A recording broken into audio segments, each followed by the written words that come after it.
I'm proud. I'm really proud of the performance of the team. I'm not the one who beat Liverpool. We beat Liverpool all together as we did the first time. It's a teamwork. I would never be able to win against them alone. We need to respect this team. They got really amazing players. But at the end of the day, we got our fans with us. We got a great team spirit, and we wanted to give that win to the supporters and the club. That's what we did. Bu akşam takımla gurur duyuyorum. Ancak tabii ki burada ben kendim Liverpool'u yenmedim. Takım olarak yendim. Birinci maçta da bu şekilde olmuştu.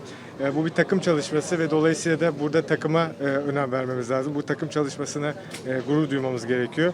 Ve bütün oyuncular da inanılmaz oyuncular bizim takımımızın. Burada taraftarlarımıza ayrıca teşekkür etmek istiyorum. Onlara da çok büyük desteği oldu. You know that we are living we are living a dream, to be honest. All together, we're working really hard, really well. We are so positive together. We want to make dream the fans also. It's really important. We just want to continue in that way. I don't understand why you speak about Saudi Arabia. This is not my business. My business is Galatasaray and what we're going to do until the end. Şimdi bildiğiniz gibi tabii ki bizim de hayallerimiz var ve biz bunları gerçekleştirmek için yola çıktık. Çok fazla tabii ki çalışmalar gerçekleştiriyoruz. Tabii ki bu takım olarak da gerçekleştiriyoruz. Tabii ki Suudi Arabistan'la ilgili olarak ne demek istediğinizi bilmiyorum ama benim daha çok burada hayallerim var. Şampiyonlar Ligi ile hayallerim var ve bunlara yöneliyorum. I will play where... Je parle en français. Je vais jouer où le coach il a envie de me mettre. Moi, je suis là pour l'équipe. Comme j'ai dit, ce trophée, c'est pas pour moi, c'est pour l'équipe. Et on doit donner tout ce qu'on a à donner, peu importe la position où on joue.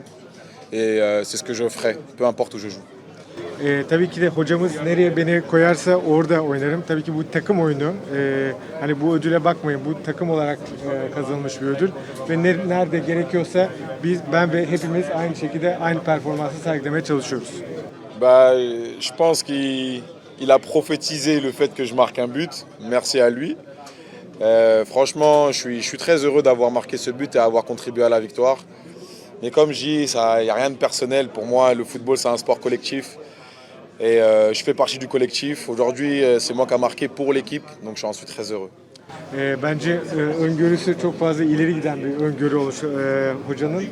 Çok mutluyum bu akşam gol atmaktan dolayı. Ama tabii bildiğiniz gibi spor kolektif bir oyundur. Ve biz de burada takım olarak kazandık ve bundan dolayı da çok mutluyum. L'enfer. Anfield, on sait très bien que c'est très difficile. Et à nous de travailler au maximum pour pouvoir avoir le résultat qu'on veut là-bas. Mais on sait que ça va pas être facile. On le sait très très bien. Donc on va tout faire et vous pouvez être sûr qu'on va tout donner. Tabii ki orası cehennem. Hani bunu biliyoruz. Tabii ki biz burada kendimiz çalışacağız. Gerekli çalışmaları yapacağız. Takım olarak da yapacağız. Ve orada elimizden gelenin en iyisini yapmayı istiyoruz. Merci Mario. Merci. Thank you. See you.